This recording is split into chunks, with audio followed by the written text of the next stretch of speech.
Bon, il y a quelques semaines, j'ai été contacté par la marque Kranz qui produit des antivols pour deux roues. Ils m'ont envoyé leur gamme, elle est ici au complet. Elle se compose de 3 antivols. Je précise que je suis libre de dire tout ce que je veux, le bon comme le moins bon, et que ce n'est pas une collaboration commerciale. Ils m'ont juste envoyé les 3 antivols et j'ai refusé d'avoir un lien affilié pour toucher les commissions sur les ventes. Si des spectateurs suivent un lien en description par exemple, j'aime pas trop ce système, donc je l'ai refusé. Et on va essayer d'être le plus objectif possible. En partant du plus costaud, on a le VD14 avec une goupille de 14 mm, on la voit ici en transparence du paquet. Ensuite on a le VD10 qui suit la même logique, une goupille de 10 mm. Ces deux antivols, je vais pas en avoir besoin, mais par contre je vais les faire gagner en fin de vidéo, donc c'est important de rester. J'explique tout, c'est très simple, c'est l'histoire de quelques secondes et ça donne une chance de gagner le VD10 ou le VD14, les deux plus costauds, le VP6 étant pour moi. Donc on va parler de ce petit VP6 qui répond à un besoin chez moi, étant donné que j'ai le deuxième scooter le plus volé en France, à savoir le Honda PCX. Il va m'être bien utile et jusqu'à présent je ne pouvais pas utiliser le bloc disque que j'ai sur le XJR parce que la goupille justement est trop grosse pour le petit disque du PCX. On va ouvrir la boîte de ce Kranz VP6. Costaud. Donc qu'est-ce qu'on trouve dans la boîte? On trouve un jeu de 3 clés avec un numéro au dos d'une plaque pour reproduire les clés au cas où, donc ça c'est bien, hein. Je sais pas, je suis pas serrurier donc je connais pas si la technologie utilisée est bonne, je sais pas s'il y a 3 gorges, 6 gorges ou etc. etc. On a 3 clés et c'est pas mal, hein. On a de quoi équiper quelques trousseaux comme ça. Ce qu'on trouve également, c'est une clé Allen, on va y revenir dans quelques secondes. Je te pose là et l'emballage, tu restes un petit peu sur le côté. Il se présente sous la forme d'un corps monobloc en acier inoxydable, sans soudure, hein. Les arêtes sont pas franches, donc ça craint pas la casse, donc les faiblesses sont quand même bien réduites.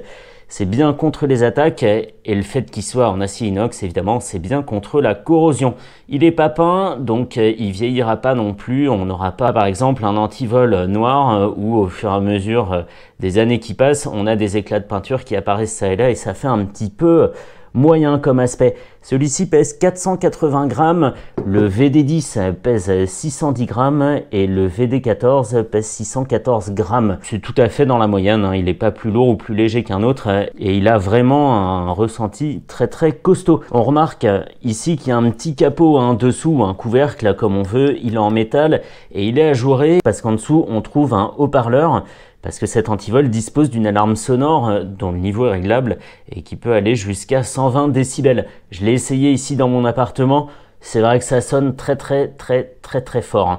Mais on verra ça un petit peu plus tard, hein. Ce capot, il n'y a pas de crainte si on l'abîme ou si on le perd parce qu'on peut le racheter en pièces détachées. Je vais prendre quelques secondes pour montrer comment c'est fichu en dessous parce que avant de l'avoir dans les mains, je me demandais comment on pouvait glisser la pile étant donné que tout est monobloc. Mais en fait, quand on démonte ça, donc on trouve le petit haut-parleur caché sous une partie étanche. Donc on remarque sous cette protection en caoutchouc une pile CR2 qui est ici. Elle a une capacité de 1000 mAh, ce qui offre une autonomie à l'antivol entre 6 et 8 mois selon l'utilisation, les conditions météo, etc. Allez, je remets ça en place.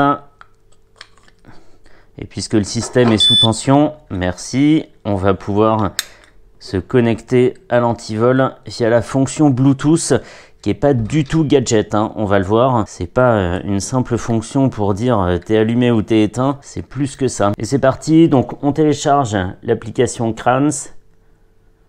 Moi je l'ai déjà appairé, on peut donner un nom à son antivol si on a plusieurs parce qu'on a une flotte de motos ou de scooters, peu importe, je juge pas. C'est bien pratique de pouvoir retrouver par exemple ici antivol PCX.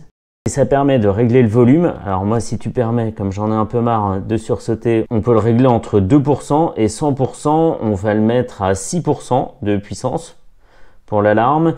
Et pré-alarm notification, on va le mettre à 4%, on va dire. Ensuite, on peut régler la sensibilité à la fois sur le mouvement ici. Donc on va mettre à fond pour le mouvement et à fond pour les chocs. Ensuite, le timing avant que ça démarre pour l'alarme à 10 secondes et la pré-alarme 5 secondes. On va laisser comme ça, on peut choisir et ça c'est très bien. Dans le cas où on veut juste stocker le bloc disque quelque part et que la batterie s'épuise pas, on peut choisir si on l'allume ou on l'éteint. Nous on va le garder allumé. On a 100% de batterie, je le disais, hein, la CR2 de 1000 mAh, elle assure entre 6 et 8 mois d'autonomie, donc c'est très bien. Là, on peut voir un enregistrement de tous les déclenchements de l'alarme du total et combien de fois ça s'est déclenché, combien de fois l'alarme s'est déclenchée depuis que le mode était démarré. Et ensuite un petit guide bien pratique. Pour que ça soit bien clair, hein, ce bloc-disque n'envoie pas d'alerte au téléphone en cas de mouvement ou de choc. De toute façon, même si c'était prévu, le Bluetooth n'ayant une portée que d'une dizaine de mètres, on ne pourrait pas atteindre le propriétaire de la moto. Le prix, je vais en parler avant d'aller tester ça en situation. J'ai déjà mon pied de biche et ma cagoule qui sont prêts. Le VP6 coûte un peu moins de 85 €. Le VD10 qu'on a vu au tout début est à 99 € et le VD14 lui est à 103 €. Donc autant aller pour le mouse directement si on a une moto. Autant prendre le VD14, c'est mon humble avis. Ce qui les situe dans la fourchette moyenne hein, des prix des blocs disques avec ce type de fonctionnalité. Très bien, go, on va aller dans un endroit isolé, tester ce VP6, histoire de ne pas casser les oreilles de tout le monde. Et on se retrouve tout de suite, on se téléporte immédiatement. Allez, c'est parti pour le test sur le PCX. On y va, mise en place à une main, clic.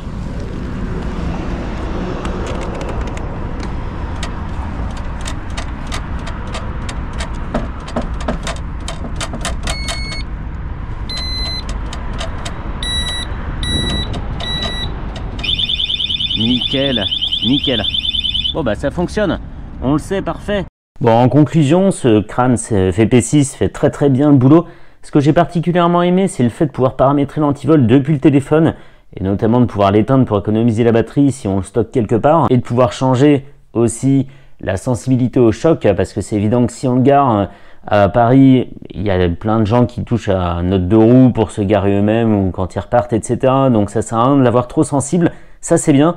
Par contre, c'est aussi un point faible parce que pour activer le Bluetooth, il faut fermer 2 fois l'antivol de suite et ça marche assez mal. Je galère à chaque fois et c'est d'ailleurs pour ça que j'ai utilisé d'anciens rushs où je parle de l'application parce que là, tout de suite, maintenant, j'ai pas réussi à réappairer l'antivol avec le téléphone. Mais c'est pas grave, démonstration a été faite. Donc ce qui aurait été bien, je sais pas, c'est peut-être un petit bouton sur lequel on aurait appuyé avec un trombone ou un truc comme ça, 10 secondes, et puis ça aurait activé le Bluetooth. Voilà, plutôt que de faire des manipulations avec la clé, en rentrer, sortir sur le disque, ça j'ai pas trouvé ça pratique. Donc voilà. Maintenant, pour ce qui est de la partie concours, VD10 et VD14, vous pouvez revenir, très bien. Ça va être archi simple comme d'habitude. Pour avoir une chance de gagner le VD10 ou le VD14, il suffit de laisser un commentaire sous cette vidéo. Comme d'habitude, pour mes concours, je fais toujours dans la simplicité. Et je ferai le tirage au sort le 4 février, c'est un dimanche 4 février, pile dans 14 jours, pour désigner les 2 vainqueurs de ces 2 antivols. C'est sérieux, hein? Allez, on peut en rester là pour ce VP6. Ça me semblait pas justifié d'essayer les deux étant donné que le principe est exactement le même, mais le PCX a gagné un nouvel antivol et ça c'est très précieux.